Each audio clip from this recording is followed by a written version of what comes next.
महाराष्ट्राच्या सरकारने जो अर्थसंकल्प आपल्या विधिमंडळामध्ये मांडला गेलेला आहे, यामध्ये एकूण महाराष्ट्रातल्या सर्वसामान्य जनतेचं आणि विशेषतः मोठ्या प्रमाणामध्ये मोठा असणारा शेतकरी घटक हा या अधिवेशनाकडे, अर्थसंकल्पीय अधिवेशनाकडे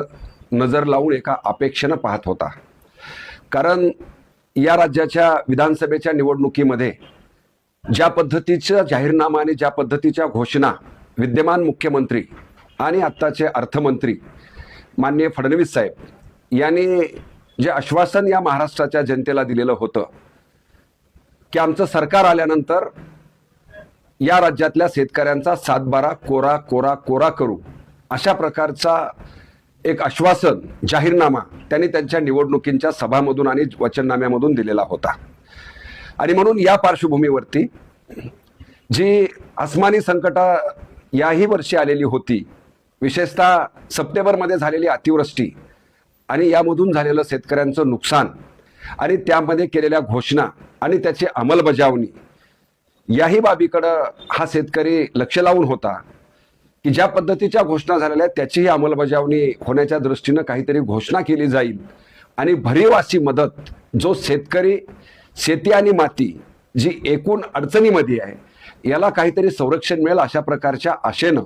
हा शेतकरी याकडे बघत होता. परंतु ज्या प्रकारची घोषणा काल विधिमंडळामध्ये झालेली आहे, यामध्ये शेतकरी कर्जमाफीच्या संदर्भामध्ये पात्र शेतकऱ्यांना 2 लाखापर्यंत, पात्र शब्द जो काही वापरला गेलेला आहे,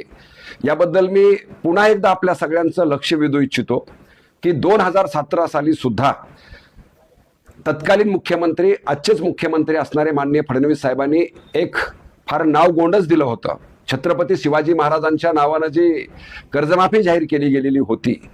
त्या कर्जमाफीमध्ये सुद्धा घोषणा करताना आकडे मोठे करणं हा ही या सरकारची खासियत आहे. आणि म्हणून 34,000 कोटी रुपयाची कर्जमाफीची घोषणा केली आणि वास्तवात आज 2026 मध्ये मार्च महिन्यामध्ये आपण बोलत असताना केवळ 18,000 कोटी रुपयाच्या कर्जमाफीचा 44 लाख शेतकऱ्यांनाच फक्त 2017च्या कर्जमाफीचा फायदा झाला. त्या अटी शर्तीच्या विरोधामध्ये शेतकरी कोर्टामध्ये गेले आणि कोर्टामध्ये गेल्यानंतर कोर्टाने निर्णय दिला. आत्ता फेब्रुवारी 2026 मध्ये सुद्धा माननीय उच्च न्यायालयाने अवमान याचिकावर त्यांनी निर्देश दिलेले आहेत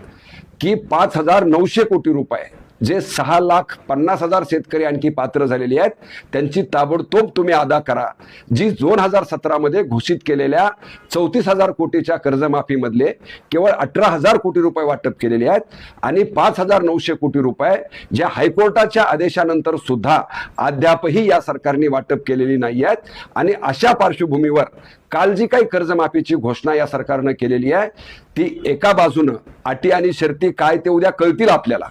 परंतु ही कर्जमाफी आहे का कर्ज वसुलीची योजना या सरकारनं घोषित केलेली आहे, ही बाब मात्र आम्हाला थोडासा विचार करायला लावणारी वाटते आहे. कारण ज्या पद्धतीच्या अटी आणि शर्ती तुम्ही लावतायत, जी चर्चा तुम्ही विधिमंडळामध्ये करतायत की 12 महिन्याच्या आतमध्ये असणारच कर्ज आम्ही 2 लाखापर्यंत असेल तर देऊ, त्याच्या पुढे जर व्याज आणि दंड व्याजाची रक्कम पुढे गेली असेल तर ते पात्र होईल की नाही होईल, आणि 2 लाखाची कर्जमाफी घेण्यासाठी उर्वरित कर्ज आम्हाला भरावं लागेल की नाही भरावं लागेल, या सगळ्या बाबी अगदी आणखी गुलदस्त्या